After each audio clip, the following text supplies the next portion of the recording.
नमस्कार दोस्तों, मैं कृष्ण महरिया स्वागत करता हूं आपके अपने YouTube चैनल जीके विद काला पर। आज की इस वीडियो में हम बात करने वाले हैं कक्षा 10 साइंस के चैप्टर 2 अमल, क्षार एवं लवण के बारे में। यहाँ पर इस वीडियो में हम देखेंगे अमल एवं क्षार में अंतर तथा इनकी परिभाषा। पूरे वीडियो में हम आपको यहीं पर ये कॉन्सेप्ट क्लियर कराने वाले हैं, यानी कि अमल एवं क्षार में अंतर देखने वाले हैं, साथ में इसकी परिभाषा देखने वाले हैं। तो आप वीडियो के साथ शुरू से लेकर अंत तक बने रहें और चैनल पर पहली बार विजिट कर रहे हैं तो चैनल को सब्सक्राइब करके बेल आइकन को प्रेस कर लें, ताकि कक्षा 10 से संबंधित जो भी वीडियो हम अपलोड करते हैं तो उसका नोटिफिकेशन है वो सबसे पहले आपको मिल सके। अब वीडियो शुरू करते हैं। तो सबसे पहले हम अम्ल एवं क्षार की परिभाषा की बात करें तो अम्ल किसे कहते हैं। तो अम्ल की परिभाषा हम देखते हैं कि वह रासायनिक पदार्थ जो जल में घुलकर हाइड्रोजन आयन देकर एक विलयन का निर्माण करते हैं, आप अम्ल कह सकते हैं। जैसे कि हम देखें कि एक अम्ल लेते हैं, जैसे हमने HCl एक अम्ल लिया। HCl लेने के बाद इसको हम जल के साथ घोलते हैं, यानी कि जल में इसका विलयन करते हैं तो हमें हाइड्रोजन आयन देता है, यानी कि H+ आयन आपको मिलने वाले हैं। तो यही परिभाषा है कि रासायनिक पदार्थ है जो जल में घुलकर, अम्ल एक रासायनिक पदार्थ है। जैसे हमने HCl लिया, HCl को हमने जल में डाला तो ये जल के साथ मिलकर हमें हाइड्रोजन आयन देता है। तो यही परिभाषा, तो ये एक विलयन का निर्माण करते हैं जिसे ही हम अम्ल कहते हैं। या हम दूसरी परिभाषा देख सकते हैं कि वह रासायनिक पदार्थ जो प्रोटॉन का दान करते हैं, यानी कि प्रोटॉन का ये H+ का दान करते हैं, तो इसे ही हम अम्ल कहते हैं। फिर हम क्षार की परिभाषा देखें तो क्षार किसे कहते हैं। क्षार वे पदार्थ हैं जो जलीय विलयन में हाइड्रोक्साइड आयन देते हैं। यानी कि क्षार की बात करें तो क्षार हमने लिया है NaOH, यानी कि ये हमने एक क्षार लिया। इसको अगर हम जल के अंदर घोलते हैं तो ये हमें हाइड्रोक्साइड आयन देते हैं, यानी कि OH- हमें मिलता है। तो परिभाषा हमारी क्या हो गई, क्षार वे पदार्थ हैं जो जलीय विलयन में घुलकर हमें हाइड्रोक्साइड आयन देते हैं, उसे ही हम क्या कहते हैं, क्षार कहते हैं। या हम क्षार की परिभाषा देखें तो क्षार वे रासायनिक पदार्थ है जो किसी दूसरे पदार्थ से प्रोटॉन ले सकते हैं। अम्ल प्रोटॉन का दान करते हैं, जबकि क्षार है वो प्रोटॉन ले सकते हैं। तो ये इनकी परिभाषा हो गई और इनको हम अंतर के अंदर भी लिख सकते हैं।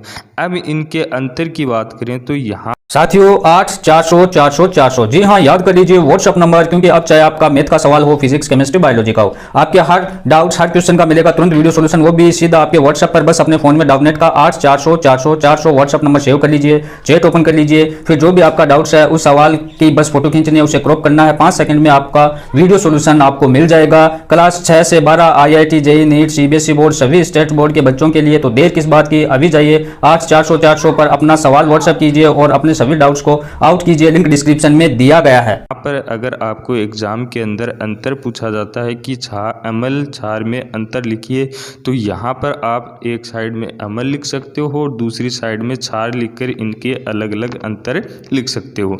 अब हम पहला अंतर देखें तो अम्ल की बात करें तो अम्ल स्वाद में खट्टे होते हैं, यानी कि अम्ल के अंतर में आप लिखोगे अम्ल के नीचे कि अम्ल स्वाद में खट्टे होते हैं। तो आप अंतर लिखने के बाद ही इनका एग्जाम्पल हम देखें तो जैसे नींबू, संतरा, इसके अंदर हमें अम्ल ही पाया जाता है जो कि स्वाद में खट्टे होते हैं। फिर हम क्षार की बात करें तो क्षार स्वाद में कड़वे होते हैं। अम्ल तो स्वाद में खट्टे होते हैं, जबकि क्षार है वो स्वाद में कड़वे होते हैं। यानी कि जब आप साबुन के विलयन को अगर आप चख कर देखते हो तो वो आपको कड़वे ही नज़र आएंगे, तो वही क्षार होता है। तो अम्ल तो स्वाद में खट्टे होते हैं और क्षार है वो स्वाद में कड़वे होते हैं।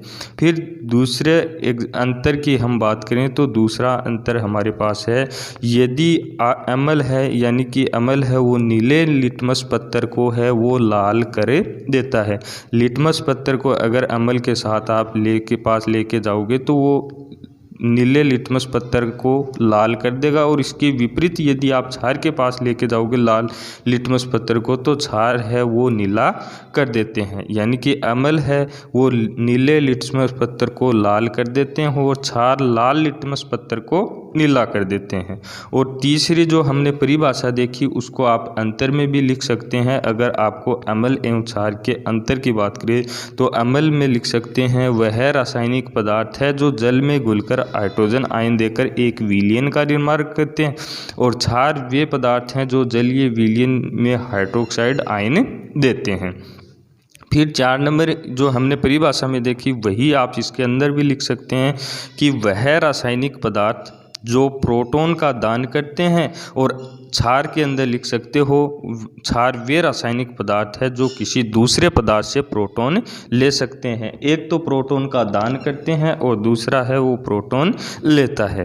फिर 5 नंबर हम देखें तो दोनों के अंदर समान ही रहने वाला है, यानी कि ये समानता में भी आप लिख सकते हो कि अम्ल और क्षार में समानता क्या है। तो वहाँ पर ये है कि जलीय विलयन में अम्ल है और क्षार है, दोनों ही क्या करते हैं, विद्युत का प्रवाह करते हैं। यानी कि अम्ल भी है, अम्ल का जलीय विलयन है वो भी विद्युत धारा का प्रवाह करता है, और क्षार का जलीय विलयन है वो भी विद्युत धारा का प्रवाह करता है। इसको हम नेक्स्ट जो वीडियो अपलोड करेंगे तो उसके अंदर हम विद्युत धारा के प्रवाह में अम्ल और क्षार को देखने वाले हैं।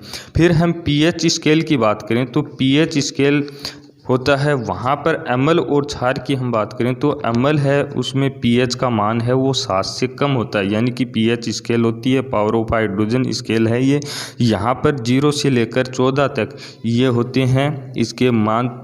तो यहाँ पर जो अम्ल होगा उसका मान है वो 7 से कम होता है, जबकि क्षार की हम बात करें तो पीएच स्केल पर इसका मान होता है वो 7 से अधिक होता है। यदि आप क्षार का मापन करोगे तो पीएच स्केल पर जो 7 से अधिक होगा वही क्षार होगा और कम होगा वह अम्ल होगा।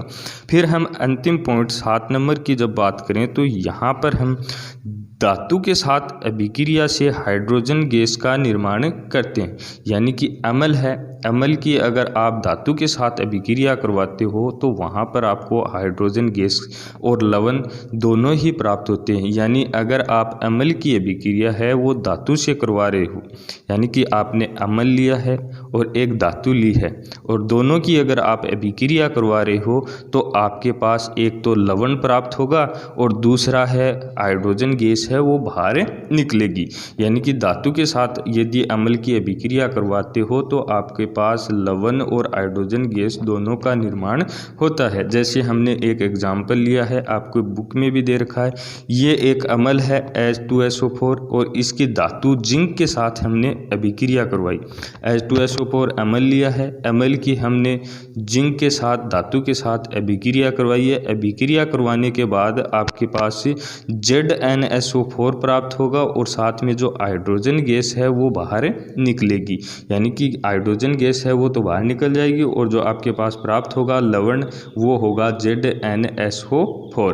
फिर हम क्षार की बात करें तो क्षार है वो धातुओं से अभिक्रिया करके हाइड्रोजन गैस व लवण का निर्माण करते हैं। यानी कि अगर यदि आप क्षार लिया है आपने और उसकी धातु के साथ अभिक्रिया करवाई है, क्षार लेने के बाद यदि आप धातु के साथ उसकी अभिक्रिया करवाओगे तो आपके पास हाइड्रोजन गैस और लवण का निर्माण होगा। यानी कि हमने यहाँ पर क्षार लिया है NaOH, ये एक क्षार है, इसकी हमने धातु के साथ अभिक्रिया करवाई है तो हमारे पास लवण प्राप्त हुआ है Na2ZnO2।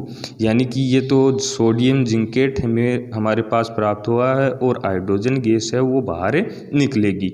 यानी कि अम्ल की यदि धातु के साथ क्रिया करवाओगे तो आपको लवण और हाइड्रोजन गैस बाहर निकलेगी, और यदि क्षार की धातु के साथ क्रिया करवाओगे तो यहाँ पर हाइड्रोजन गैस व लवण का निर्माण होगा।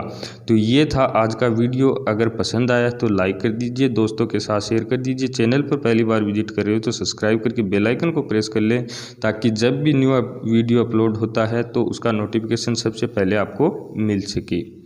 मिलते हैं नेक्स्ट वीडियो में।